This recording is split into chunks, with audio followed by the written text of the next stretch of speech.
Welcome back. Today's topic is relations and functions. When we talk about a function is something that's like a machine.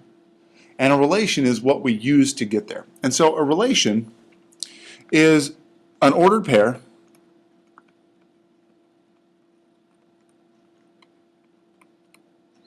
that relates an input and an output. But what is an input and what is an output? It's probably like you guessed. An input is what goes in. An output is what comes out.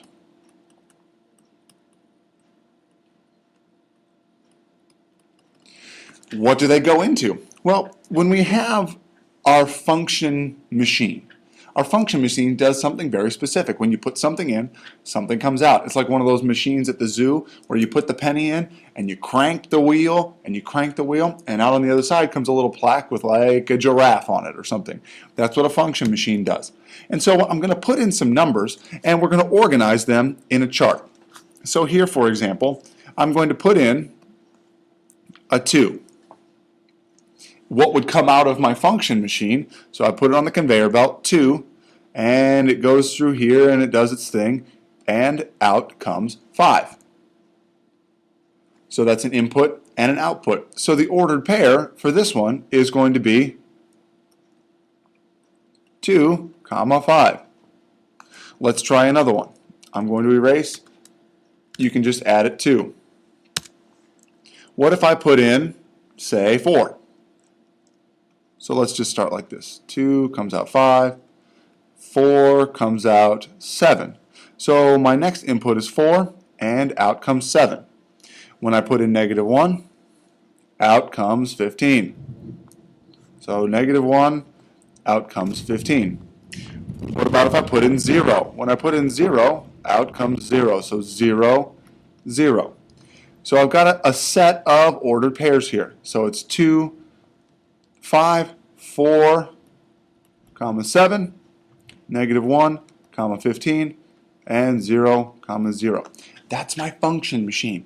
It goes in one side of the machine, something happens to it, and out comes something on the other side. How does that relate to a function? A function, so this is, a function is something that has, for every input, there's exactly one output.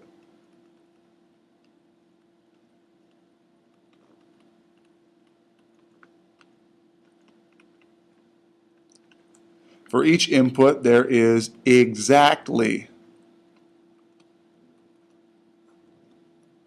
one output. So when I put something in, only one thing could come out the other side. So there's no repeats in the output from the same input. So let's look at what this looks like. We are going to tell if the relation is a function or not. So let's look. Here are my inputs. Input. Input, input, input. For each input, is there exactly one output? When I put in 0, I get 2. Do I ever put in 0 and get something else? No. What about 1? I put it out and I get 4. Do I ever put in 1 and get something else? No. What about if I put in 2? I put in 2, I only get 6. I put in 3, I only get 8. So yes, function. Each input has exactly one output. It can't have any more. So if it has something else, like you put in 1 and you get out 5, and then you put in 1 and you get out 17, that would not be a function. But if you put in something and you get the same answer every time, or there's no repeats in the outputs for the same input, you're good. What about this next one? If I put in 9, I get out 3. But then I put in 9 and I get out -3. Let's keep checking. What about if I put in 25? I get 5. What about if I put in 25? This time, I got out -5. So no, this one can't be a function because there's more than one output for a single input. 9 and 25 have multiple outputs. So not exactly one. They actually have two. So that's not a function. It's still a relation, but it's not a function. You see how that works? See if you can try C and D on your own. Look for repeat outputs for this, or look for different outputs from a repeat input. Let's go down and talk about domain and range. Domain and range are really just another name for input and output. Domain is what we put in.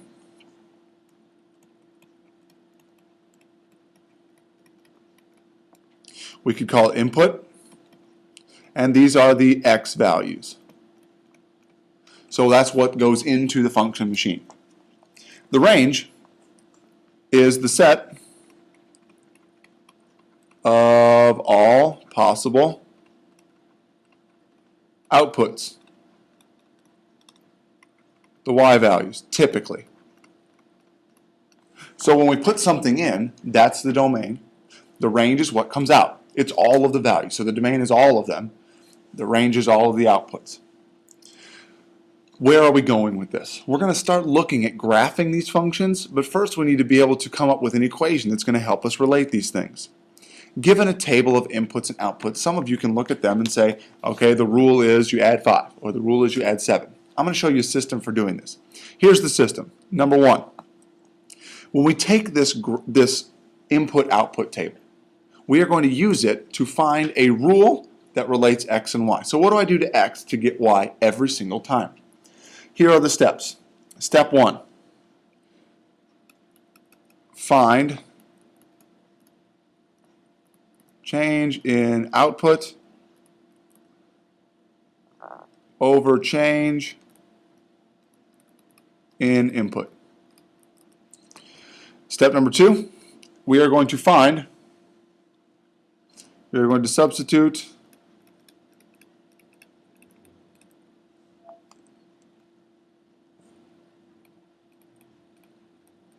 an input-output pair to find B. Well, what is B? Here is our key. This is the equation that we're trying to satisfy. A function rule should take the form y equals A times X plus B. So we're going to find the change in output over the change in input. This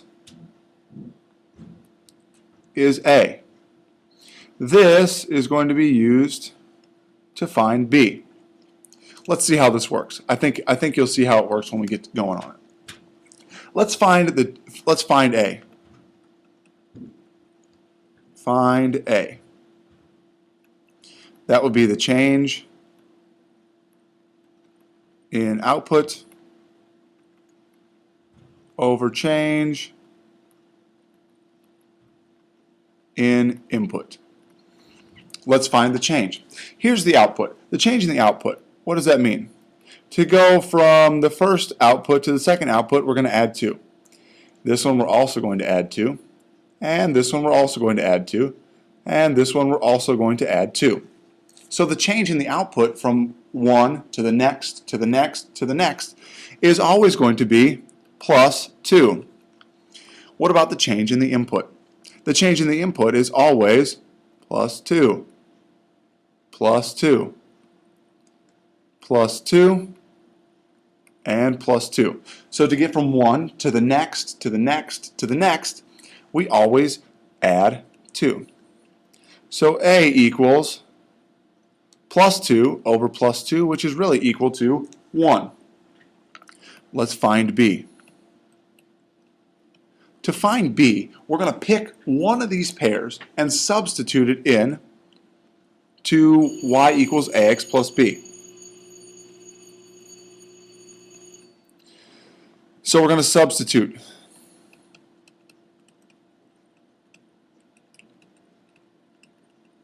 an easy pair in with A. What does this look like? Y equals ax plus b.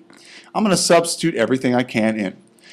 This one looks easy to me because 0 is always one of those things that if you multiply by 0 or you add 0, it makes it really easy. So watch how I do this. This is x and this is y.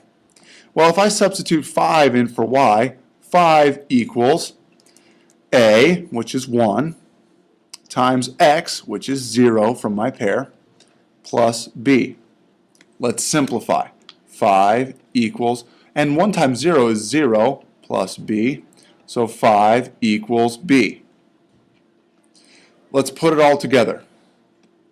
Y equals ax plus b. Now I need a general forms for any x or y. And so what I'm going to do is I'm going to substitute in a and b only. So y equals 1x plus 5. This should be the rule for every single one of these inputs and outputs. Let's see if it works. Y, let's try our first pair. 1 equals negative 4 plus 5. That is true. What about for our second pair? 3 equals negative 2 plus 5. That is true. You see what I'm doing here? I'm substituting in these pairs, each of them, to see if it works. Does 5 equal 0 plus 5? That is true. What about the next one? Does 7 equal 2 plus 5? It does. What about this last pair? Does 9 equal 4 plus 5? It does. To write this function in y equals ax plus b form is to find the function that relates all of the x's and all of the y's. Thanks for watching, guys. We'll see you next time.